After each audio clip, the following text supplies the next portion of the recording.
नमस्कार दोस्तों, मैं हूं दीपक परमार और आप देख रहे हैं मैथ्स वॉरियर दीपक परमार में। आज हम परसेंटेज की एक और क्लास लेके आए हैं जिसमें हम परसेंटेज के कुछ नए टाइप्स करेंगे।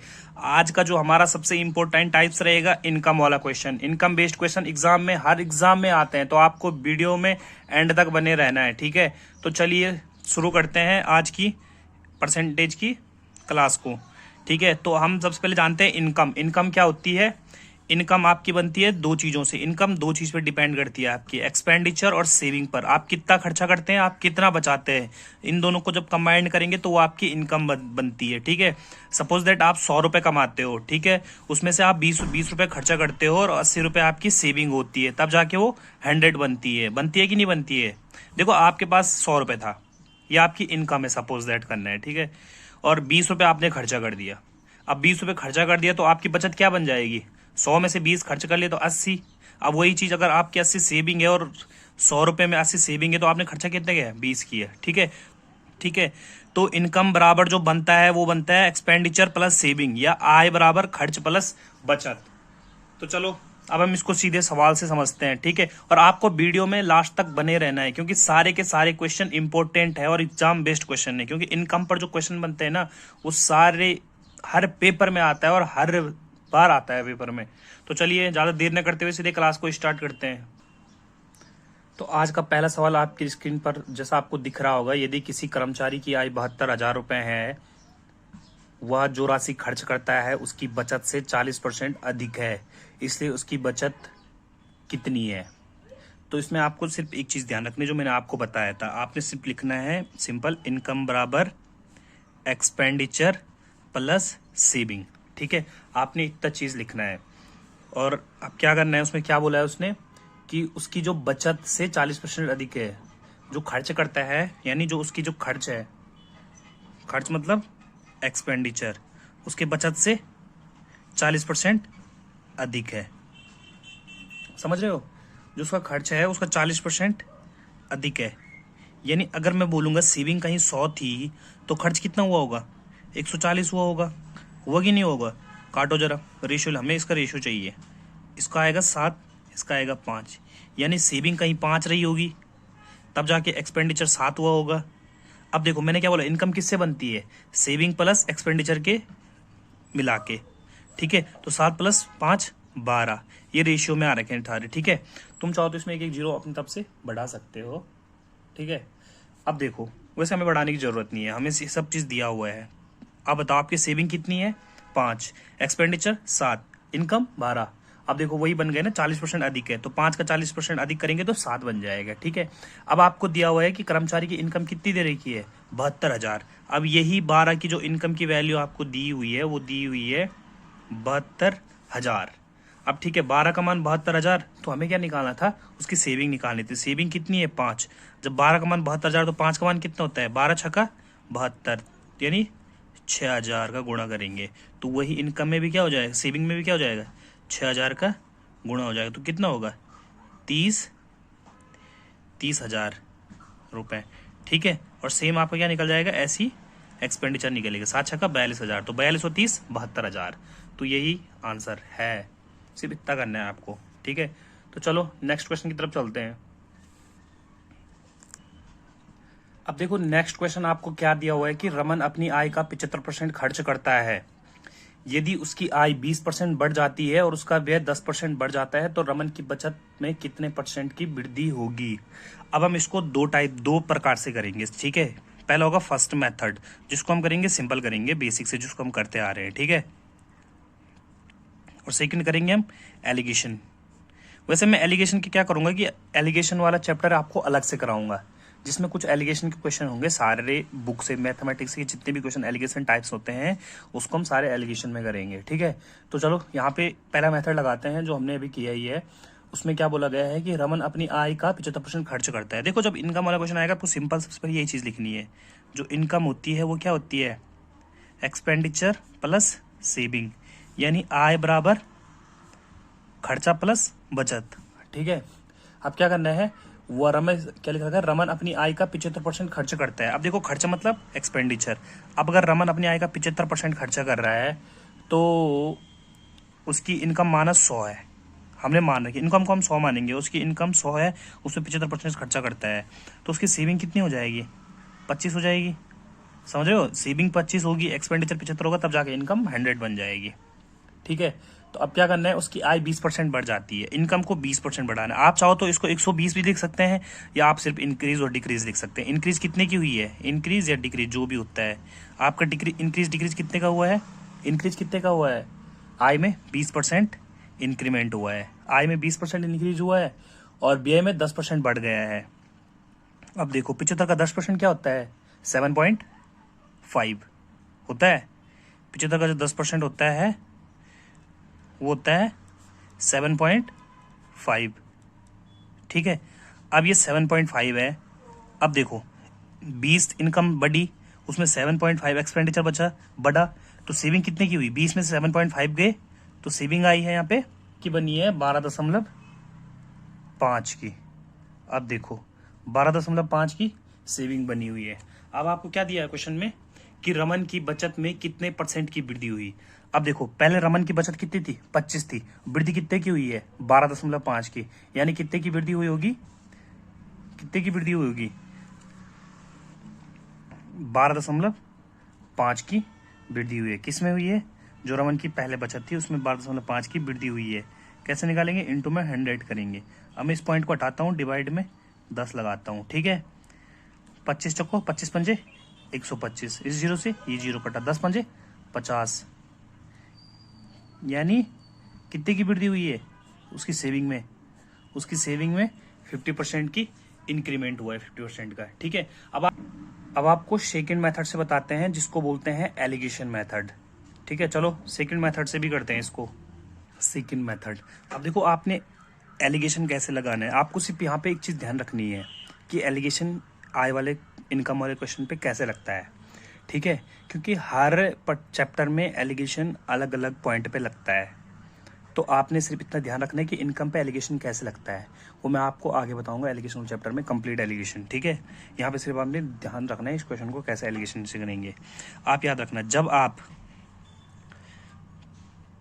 यहाँ पे लिखेंगे आप इनकम का, यानी यहाँ पे लिखेंगे आप इनकम का, जो इनकम होगा उसका कितना इंक्रीज हुआ है या फिर कितना डिक्रीज हुआ है, इनकम को यहाँ पे लिखेंगे। ठीक है, और यहाँ पे लिखेंगे आप सेविंग या एक्सपेंडिचर, आप यहाँ पे सेविंग लिख दो, सेविंग में कितना इंक्रीमेंट या कितना डिक्रीज हुआ है। ठीक है, और यहाँ पे लिखना है आपको एक्सपेंडिचर, एक्सपेंडिचर में कितना इंक्रीमेंट हुआ है और कितना इसमें डिक्रीज हुआ है, कमी या वृद्धि जो भी होगी। आपने सेविंग में कमी और वृद्धि यहाँ लिखनी है, इनकम में वृद्धि और कमी यहाँ लिखनी है, और एक्सपेंडिचर खर्च में यहाँ लिखनी है। ठीक है, इसके बाद जो रेशियो बनेगा इनका, इसके बाद इसका और इसका जो रेशियो बन के जाता है नीचे, नीचे जो रेशियो आता है वो आता है सेविंग का और एक्सपेंडिचर का। यहाँ पे जो आएगा वो आएगा सेविंग का और एक्सपेंडिचर का, एक्सपेंडिचर का। समझ रहे हो? यहाँ देखो इसमें फर्क क्या है, यहाँ पे वृद्धि का नहीं है और यहाँ पे कमी का नहीं है, यहाँ पे सिर्फ उसका रेशियो है कि कितनी सेविंग है, उसकी कितनी एक्सपेंडिचर है। और यहाँ जो होता है सेविंग में कितने की वृद्धि हुई है या फिर कमी हुई है, एक्सपेंडिचर में कितने की वृद्धि हुई है या फिर कमी हुई है, तो इनकम में कितने की वृद्धि हुई है या कमी हुई है। ठीक है, तो यहाँ पे वैल्यूज रखते हैं। तो उसकी क्या बता रहा है उसने, सबसे पहले उसकी आय 75% खर्चा करता है। अब देखो इनकम का 75% खर्चा करता है, खर्च मतलब एक्सपेंडिचर, तो खर्च की जगह पे कितना आएगा? 75 आएगा। और सेविंग कितने की हो जाएगी? जब खर्च 75 काटता है 100 में से, तो सेविंग कितनी होगी? 25 की। तो मैं इसको काट सकता हूँ 25 से 75, 25 दिया 75 और 25 से कम 25। ठीक है, अब देखो ये हो गया। और इनकम में कितने की वृद्धि करनी है? उसकी आय 20% बढ़ जाती है, तो यहाँ पे 20% वृद्धि लिखो। ठीक है, यहाँ पे इसकी आय कितनी हो रही है? 20% की वृद्धि हो रही है। ठीक है, और क्या बोला गया है? व्यय में 10% बढ़ जाता है, व्यय मतलब एक्सपेंडिचर 10% बढ़ जाता है। तो हमें क्या करना है? तो बचत कितने % की वृद्धि होगी? मैंने बोला जो वृद्धि होती है वो इधर लिखते हैं, वृद्धि और कमी। और जो आप देखो अब कैसे कैसे करना है। अब एक चीज़ याद रखना, जो बीच वाली वैल्यू होती है यहाँ पे वो 1 से ज़्यादा होती है, मतलब इस साइड वाली है इस साइड से, अगर इस साइड से ज़्यादा होगी तो फिर ये वाली वैल्यू ये वाली वैल्यू अगर इस साइड से कम है तो इधर वाली वैल्यू इससे ज़्यादा होगी, यानी इससे एक वैल्यू कम होती है एक ज़्यादा होती है। अब इस साइड कम है तो इस साइड ज़्यादा होगी, ये कन्फर्म 100% बात है, कभी कभी आप ऑप्शन से ऐसे भी कर सकते हैं कि वो 20 से ज़्यादा ही बनेगा, अगर बी ऑप्शन में 20 से कम दिया होगा। ठीक है, अब आपको क्या करना है, घटाना है। 20 में से 10 गया 10, समझ रहे हैं। अब इसमें तो घटा नहीं सकते, अब आप इससे रिलेट कर सकते हो उसको। 20 में से 10 गया 10। अब देखो 1 की वैल्यू 10, तो 3 की वैल्यू 30, 3 की वैल्यू 30, 1 की वैल्यू 10। अब देखो 20 में से 10 गया 10, इधर से घटाया ना इधर के लिए, तो इधर से जोड़ दो इधर के लिए, बस इतना ही करना है।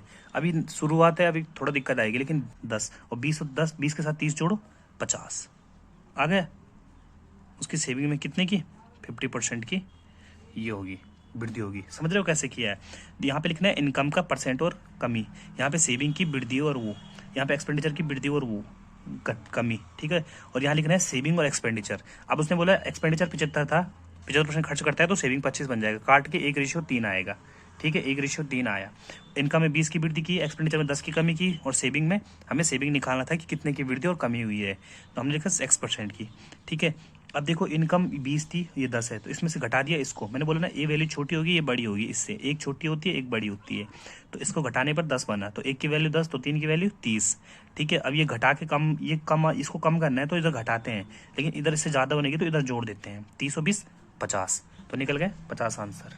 ठीक है, चलो नेक्स्ट क्वेश्चन की तरफ चलते हैं। अब जैसे कि आपको ऊपर क्वेश्चन दिया हुआ है कि अजय की आय में 66.2/3% विभिन्न, अजय अपनी आय का 66.2/3% विभिन्न घरेलू मदों में खर्च करता है, मतलब उसके डोमेस्टिक कार्य जो भी होते हैं उसके घर के काम में खर्च करता है।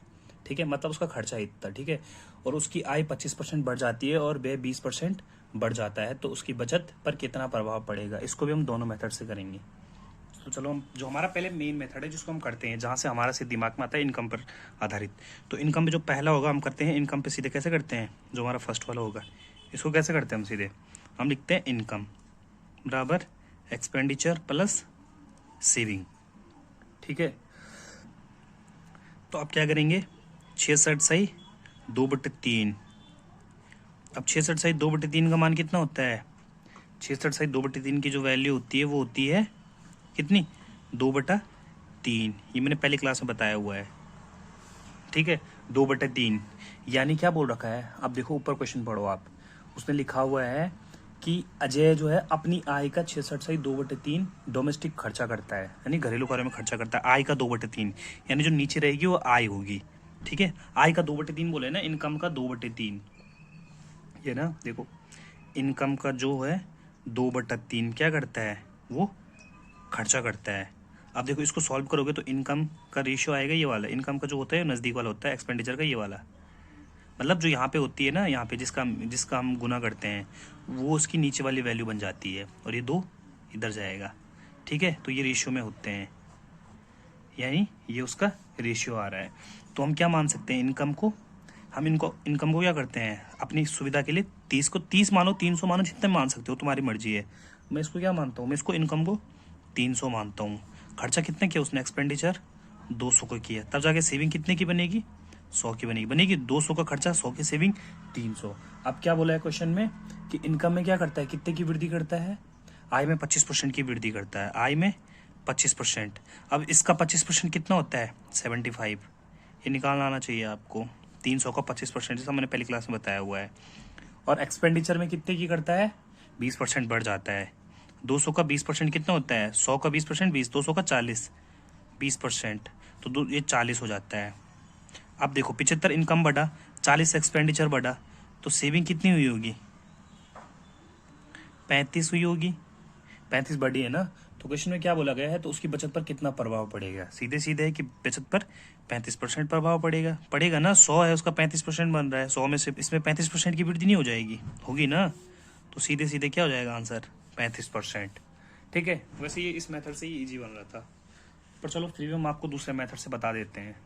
तो इसका सेकंड मेथड से करते हैं। यहाँ पे सेविंग का इंक्रीजमेंट डिक्रीजमेंट, एक्सपेंडिचर का इंक्रीज और डिक्रीज करेंगे, और यहाँ पे इनकम का इंक्रीज और डिक्रीज करेंगे। यहाँ पे सेविंग और एक्सपेंडिचर का रेशियो लिखेंगे। ठीक है, अब उसने साफ बोला हुआ इंक्रीज में 25% की वृद्धि करता है, एक्सपेंडिचर में 20% की वृद्धि करता है खर्चे में। ठीक है, तो उसकी सेविंग में क्या प्रभाव पड़ेगा, अब देखो। और उसने क्या बोला हुआ है, जो उसकी सेविंग है उसकी इनकम का 66/2/3 है, यानी इन एक्सपेंडिचर कितना था, एक्सपेंडिचर का रेशियो क्या आया था 2, इनकम का 3, तो 3 में से 2 गया 1, तो 1 किसका रेशियो होगा सेविंग का। तो वही हमने किया यहाँ पे, एक सेविंग का रेशियो 1, एक्सपेंडिचर का 2। ठीक है, तो इसको करेंगे। अब देखो मैंने बोला ना ये ज़्यादा है ये कम है, तो यानी ये वाली वैल्यू ऑब्वियसली इससे ज़्यादा होगी, क्योंकि एक कम होती है एक ज़्यादा होती है। तो 25 में से 20 गए, ये कम है तो घटा दो 5। ठीक है, अब 1 की वैल्यू 5, 2 की वैल्यू 10 हो जाएगी। अब इस साइड हमें घटाने पर ये मिल रहा है, तो इस साइड जोड़ने पर इससे ज़्यादा चाहिए, तो 25 में 10 जोड़ देंगे 35%। तो यानी कि सेविंग में कितने की वृद्धि होगी 35% की। तो ये आंसर हो जाएगा। चलो नेक्स्ट क्वेश्चन की तरफ चलते हैं।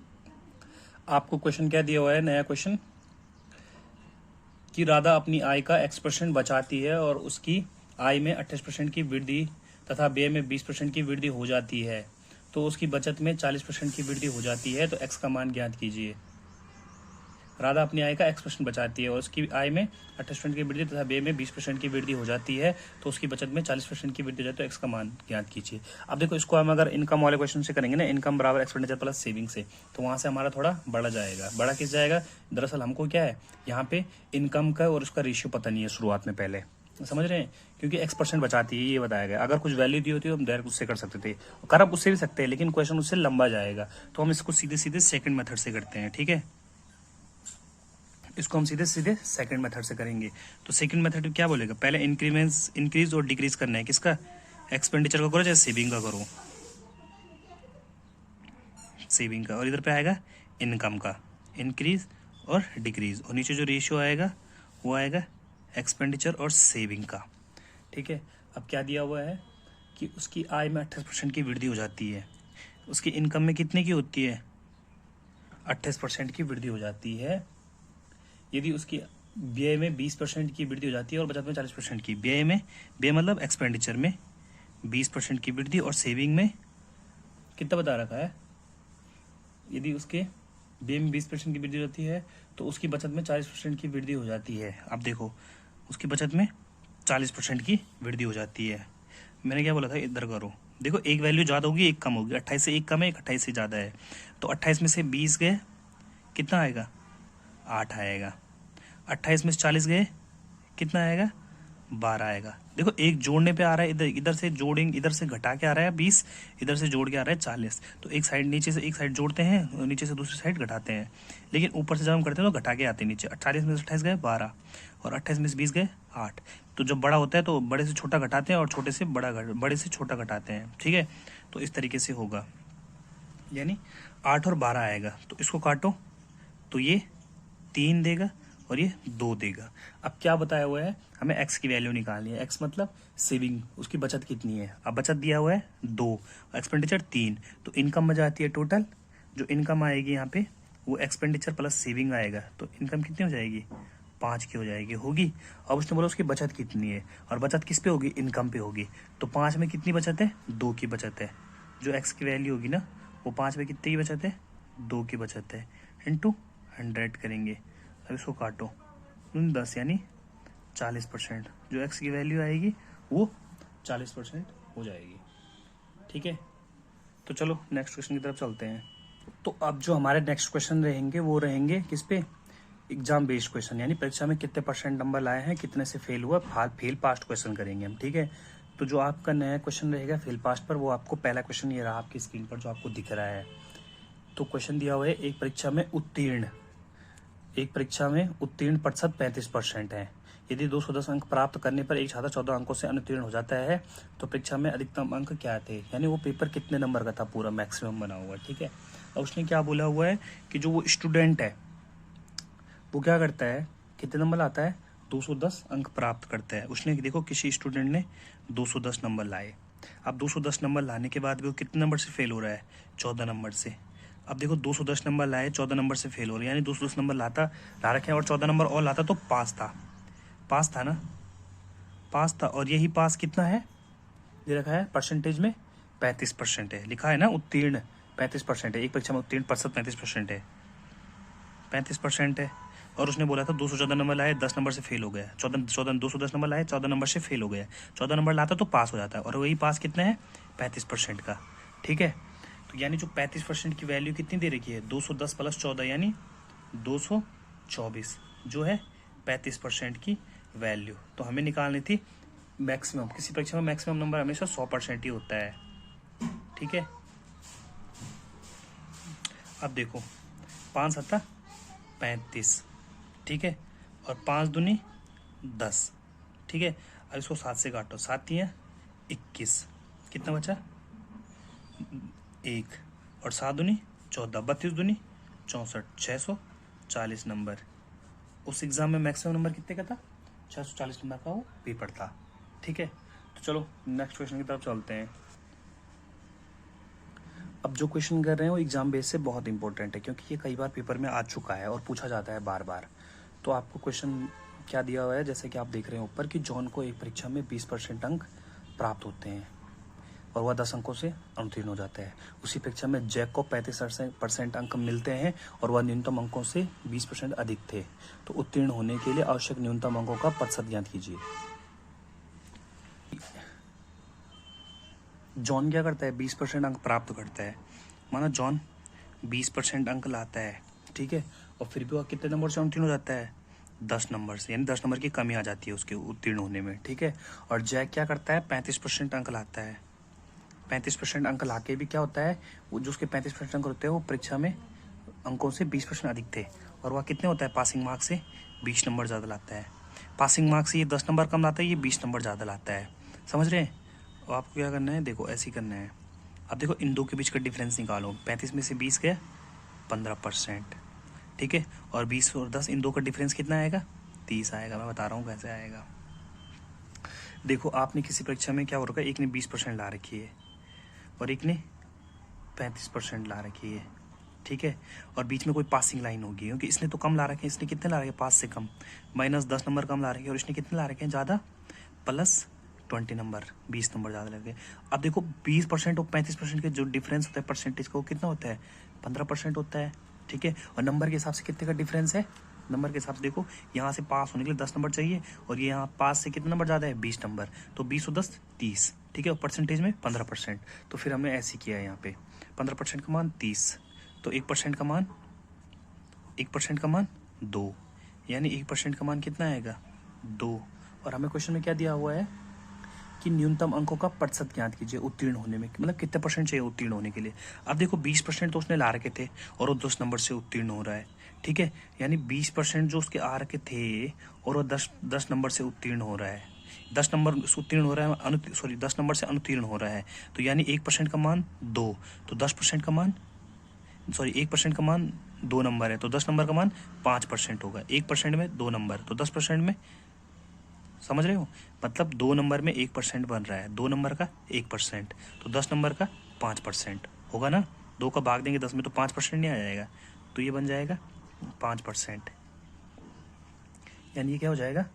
25% उस पेपर में पासिंग मार्क्स होगा। 25% चाहिए उत्तीर्ण होने के लिए उस पेपर में। 1% की वैल्यू 2, तो 10% की 5, ठीक है। आप इससे भी कर सकते हैं, 35 दिया हुआ है ना, 20% ज़्यादा ला रखे हैं, तो 20 नंबर ज़्यादा ला रखे हैं, तो 20 नंबर में 10%, तो 35 से 10 गया 25%। किसी से बढ़ सकते, ऊपर से नीचे से, दोनों से आंसर आएगा, ठीक है। क्लास अच्छी लगी तो अपने दोस्तों को शेयर कीजिएगा और आप सब्सक्राइब कीजिएगा। Thank you, bye bye.